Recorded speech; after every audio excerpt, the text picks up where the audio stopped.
Welcome to the Tech Sales Show, where we are dedicated to making you a better tech seller, sharing tried and true sales strategies and answering your questions weekly.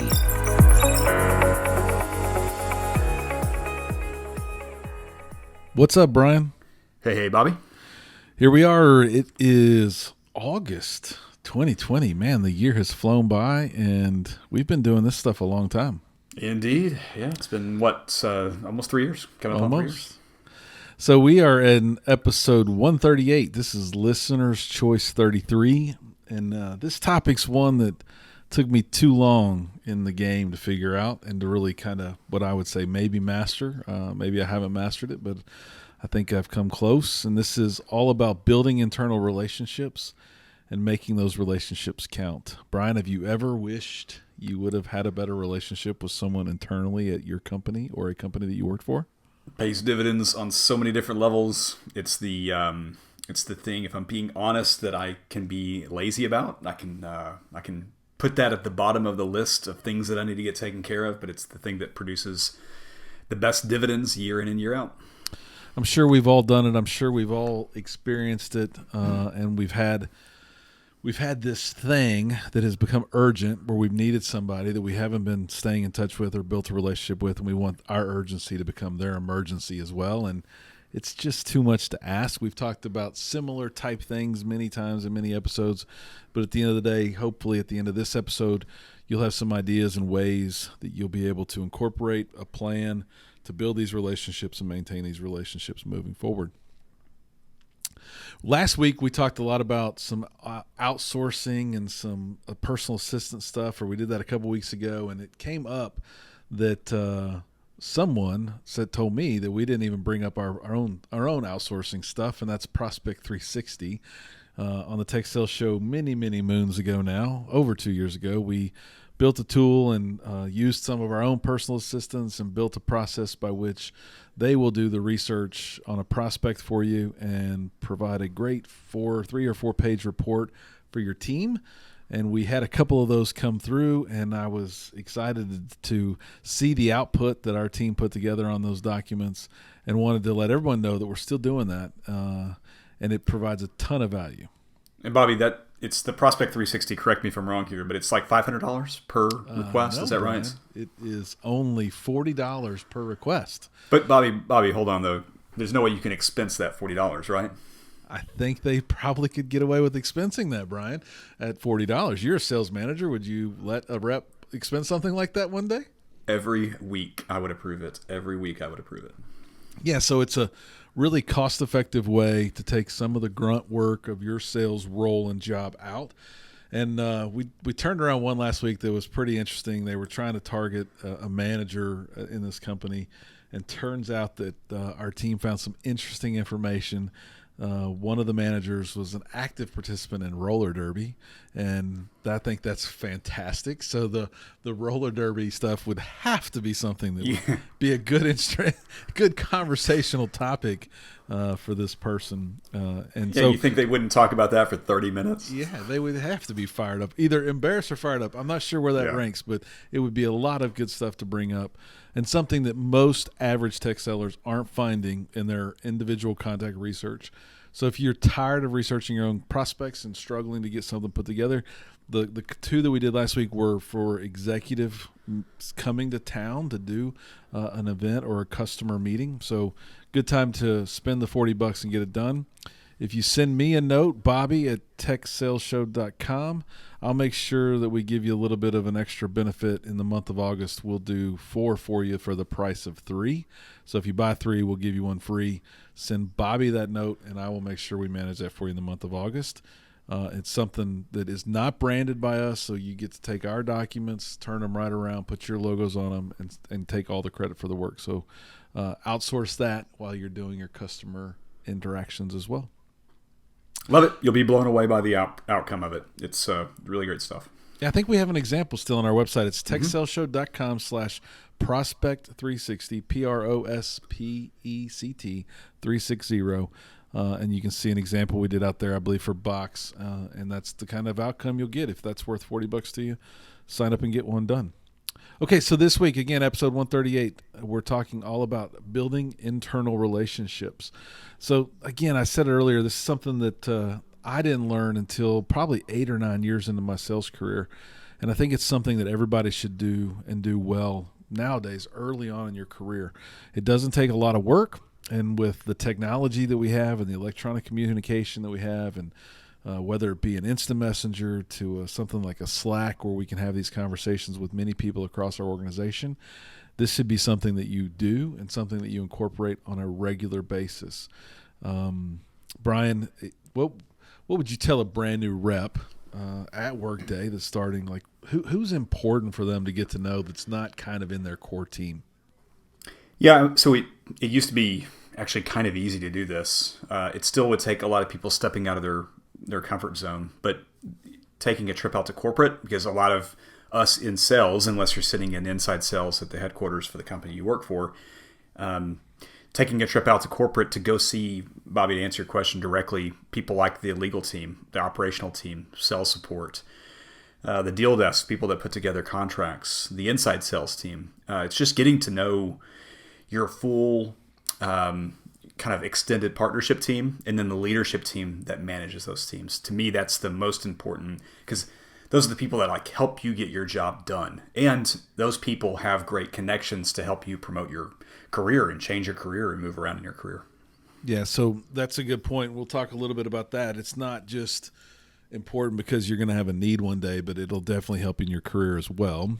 I think we'll talk about a lot of ideas today, but it is the marketing team. Some of the kind of broader groups that every company has would be marketing, the business units, if it's a product team, whether it's human capital for you or finance for you, whether it's the Windows team or the Office team for Microsoft employees, the Dynamics team. We need to know all of those. Leadership teams across those.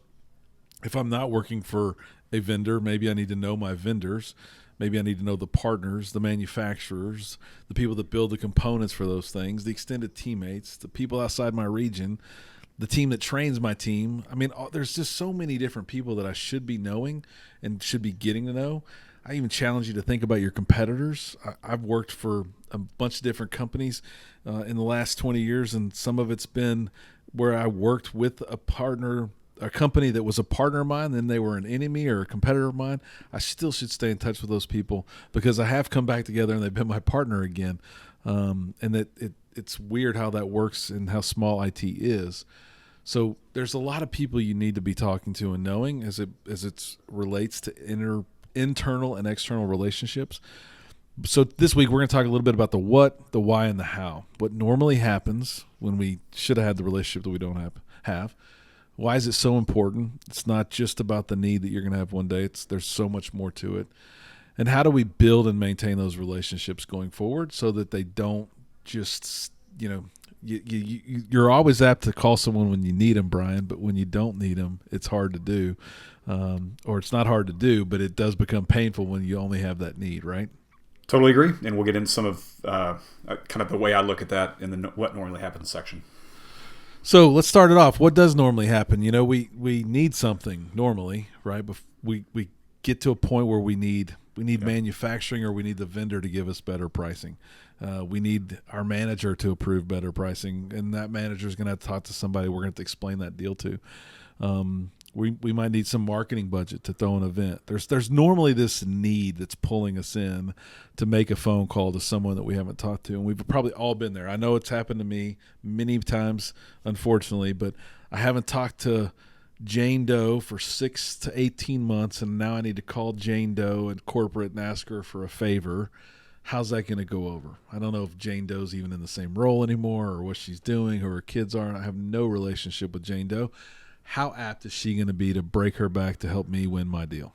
Yeah, and that's the biggest challenge of all this, is because you're on the back side of the request at this point. You can't the way I think about this, Bobby, is I think about it as equity. Like, you have to build equity in relationships and then spend that equity at the appropriate time. And if you're in the back half of this request and you need something tomorrow, tonight, next week, in some sort of time frame that's going to put an extra burden on somebody else's shoulder, you're going to burn equity. And if you have not established that equity, you're in a deficit, like right off the bat. No doubt.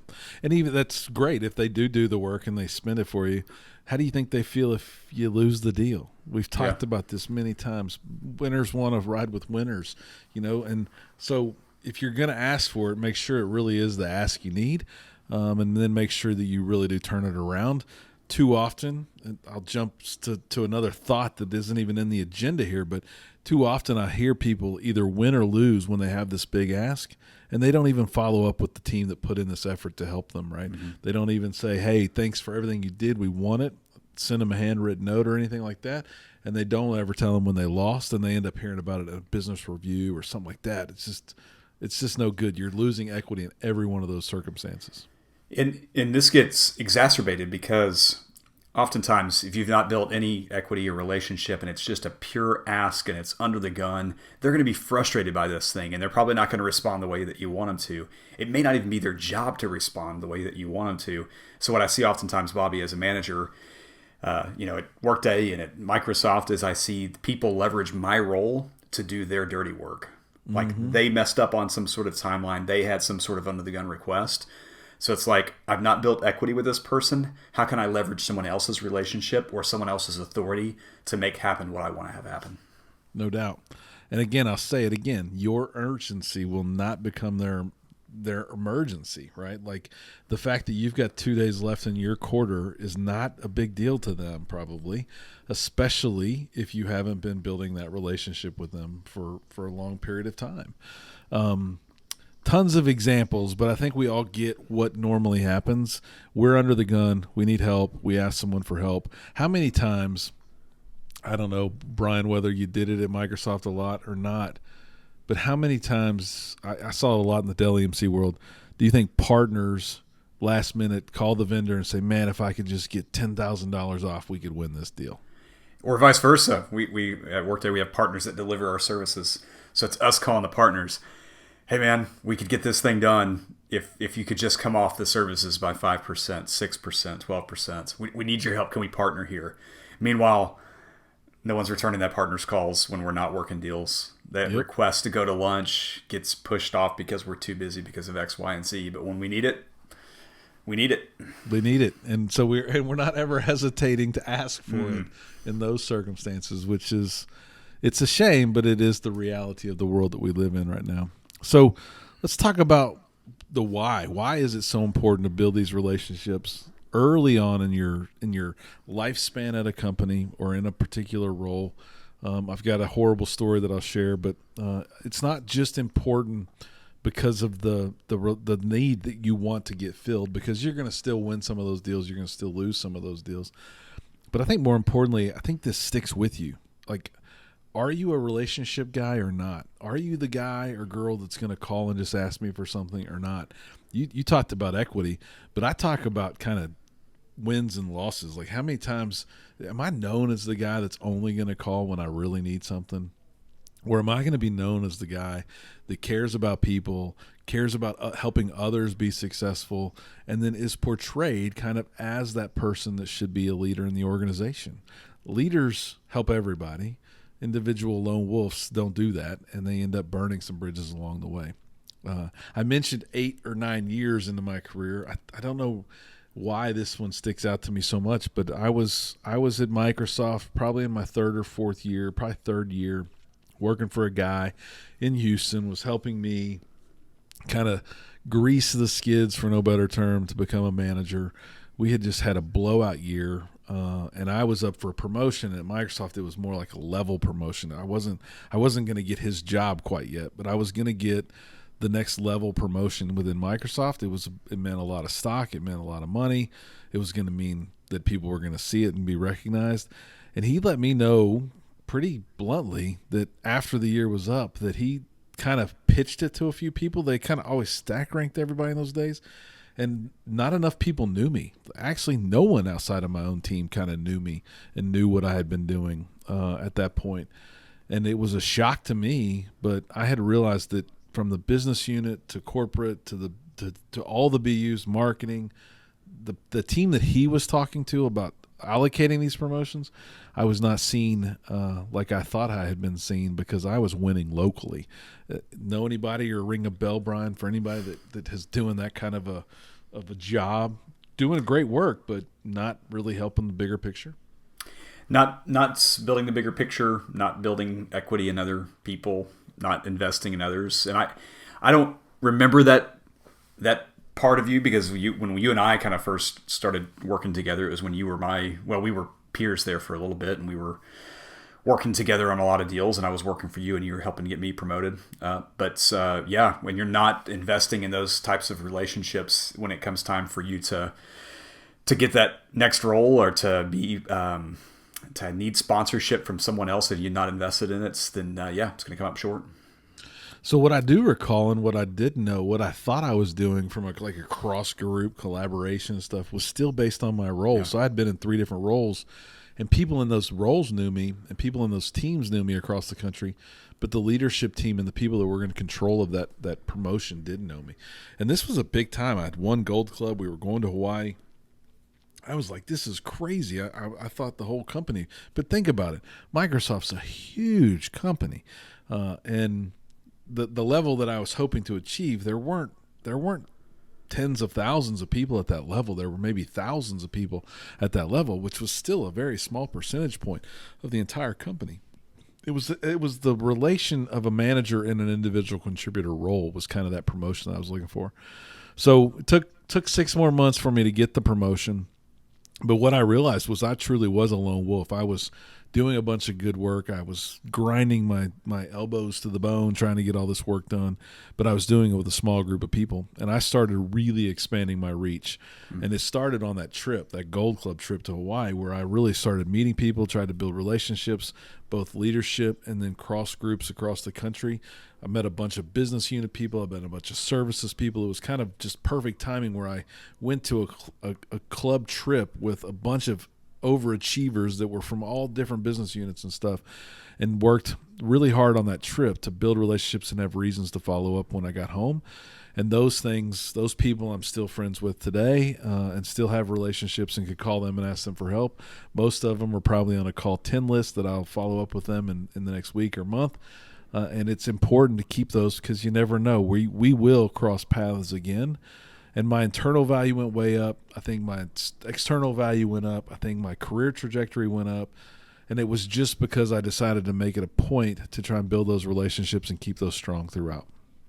Yeah, and for me as an introvert, this is a challenge, because it's not instinctual for me to want to build relationships and to keep investing in those relationships. And it's not because I want to be a lone wolf. It's not because I don't want to invest and build equity in those people. It's just I don't gain energy out of doing that kind of stuff.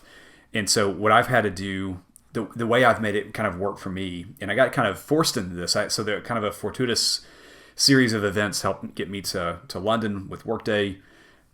Me being out of my comfort zone in London, and we'll talk about some of kind of the tactically how you can build and maintain these relationships next. But that kind of put me out of my comfort zone a bit, and kind of forced me into this work culture to where I needed it. Like I had to be invested in other people's success, and this paid off and continues to pay off in great dividends for me. There's a gentleman that was the CFO of Cushman & Wakefield in the UK, Tim Wakeford, who joined Workday, and I helped him get onboarded and helped him kind of learn the Workday culture and get indoctrinated into the other teams.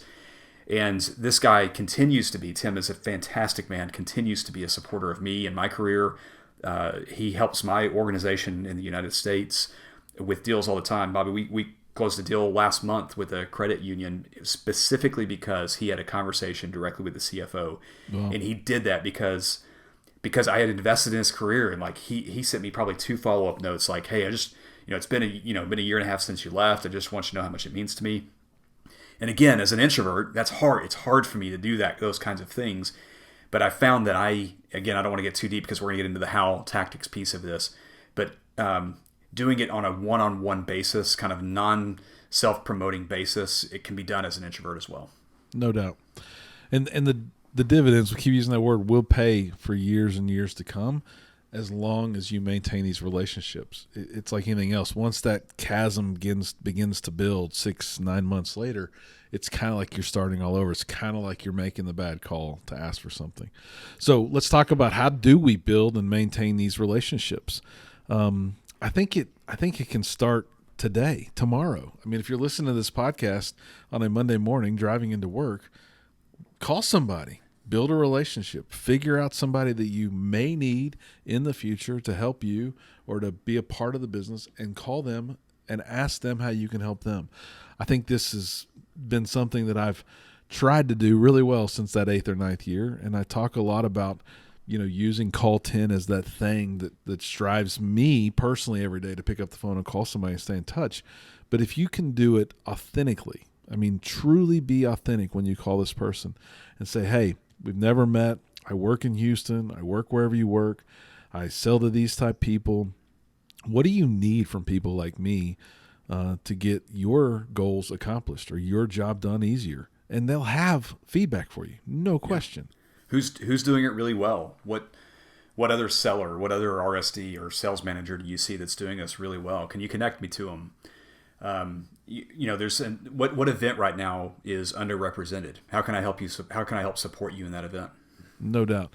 Even the asking for that connection, while is a good thing to do, it's like, try not to have any asks on that first phone that's call, fair. right?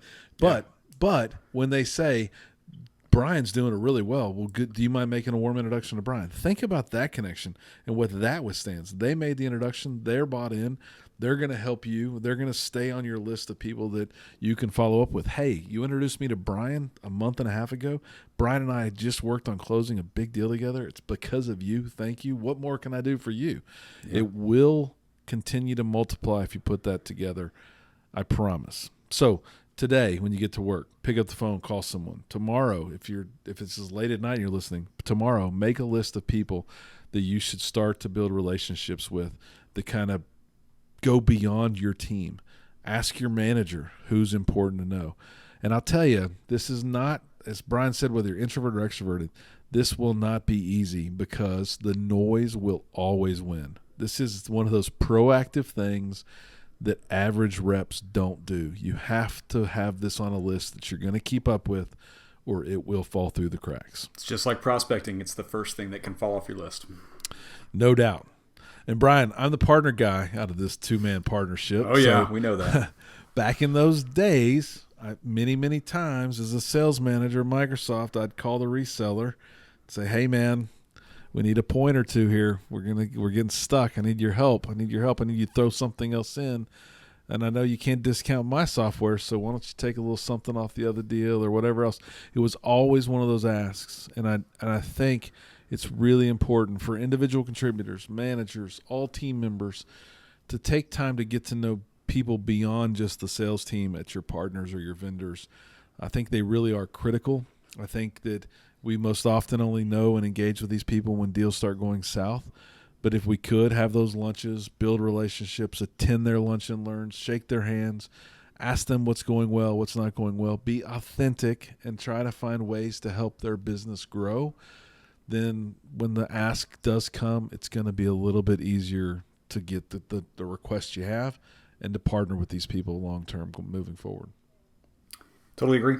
And so, Bobby, the way I look at it, like tactical ways to start building relationships too, because you're right, from a partner standpoint, that's one, that's not the first thing that crossed my mind, but you're right. Like when you're in the thick of it and you're in war, that partnership, there's 2 sides or 3 sides to that offer, and you're going to need help getting it done.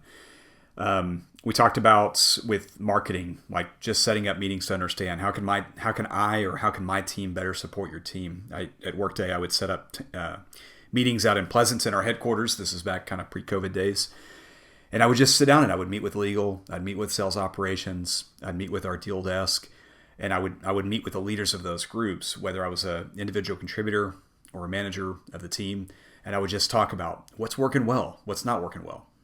How bad can legal screw up a deal? Like how quick can legal throw it to a tailspin, blow up a deal, right? Yeah, so throw it to a tailspin. You might not think about legal being the person you need to build a relationship with, but just think the verbiage of a sentence that a customer has a real problem with and the legal team has a real problem with could end a deal. Like, there's a way to work through those situations. But you know what you need? You need legal to pick up the phone and call the customer's legal team and spend hours working on it. They're not going to do that just because you have an emergency tomorrow night to get a deal done.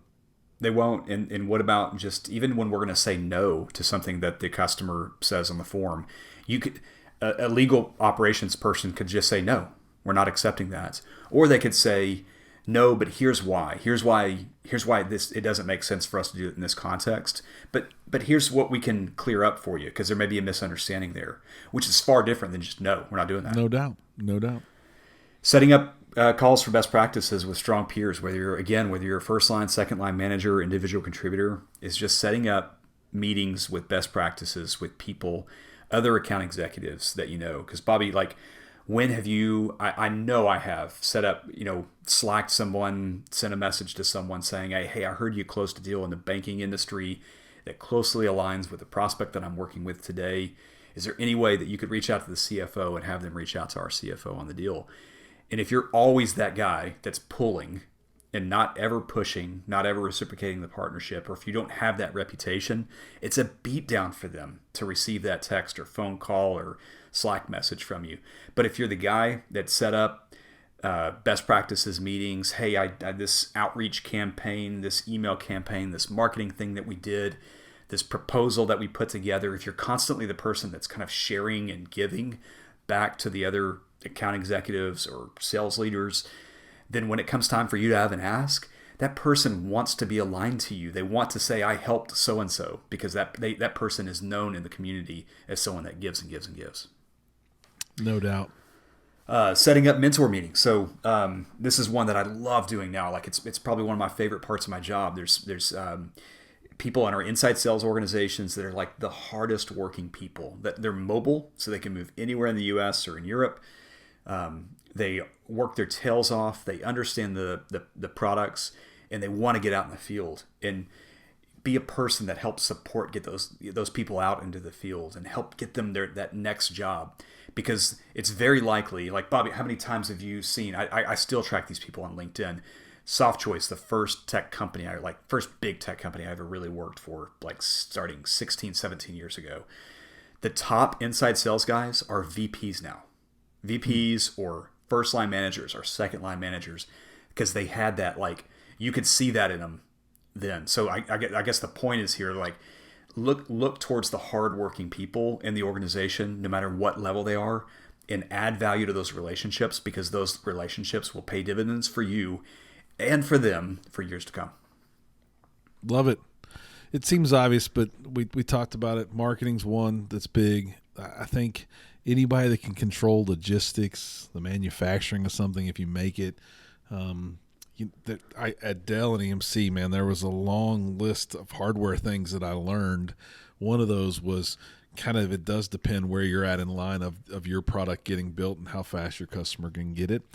Dell still today, I'm sure, no question, publishes their lead times on every product they sell to their sales team, and it can make a huge deal. So you want to know those people. You want to try and make sure you have some equity built so that you can get to the front of that line and help your customers be successful. I said it earlier, I'm a little passionate about it because it was my blog post, but Call 10 is something that I really do every day and still do every day, and try to stay in touch with people, whether they can impact me today or not, doesn't matter. I think that I've proven over and over again that those phone calls and those relationships mean more to me than just the next thing that they're going to be able to help me with. And people still take my calls and pick up the phone, so it truly does work. So to wrap things up, we have talked a little bit about the what, the why, and the how to this week. It's all about internal relationships. There's reasons to do it beyond just getting what you need from people, and you should do it every chance you get. In an upcoming episode that kind of challenged me or battled me for this week's episode is going to be kind of lessons from a coach, lessons from a sales coach. It is amazing how many things I'm working on at the same time with multiple people. There are some clear signs of what kind of everyone's struggling with or don't do well or should be doing better. So we're going to I'm going to give you a little tease to our series coming soon on lessons from a sales coach. I think the biggest thing to wrap this series is if you are authentic, it'll mean the world. If you help first before you need help, it'll mean the world. And if you stay connected and build really real relationships with people, it won't be hard to ask for help when you need it. Anything to add, Brian? Only, Bobby, that average is the enemy. Don't be average. Average sucks. Thanks, everyone, for listening. Thanks, everyone. Thanks for listening to the Tech Sales Show. Subscribe to our email list at www.techsaleshow.com and follow us on Twitter and Facebook at Tech Sales Show. Until next week, average is the enemy.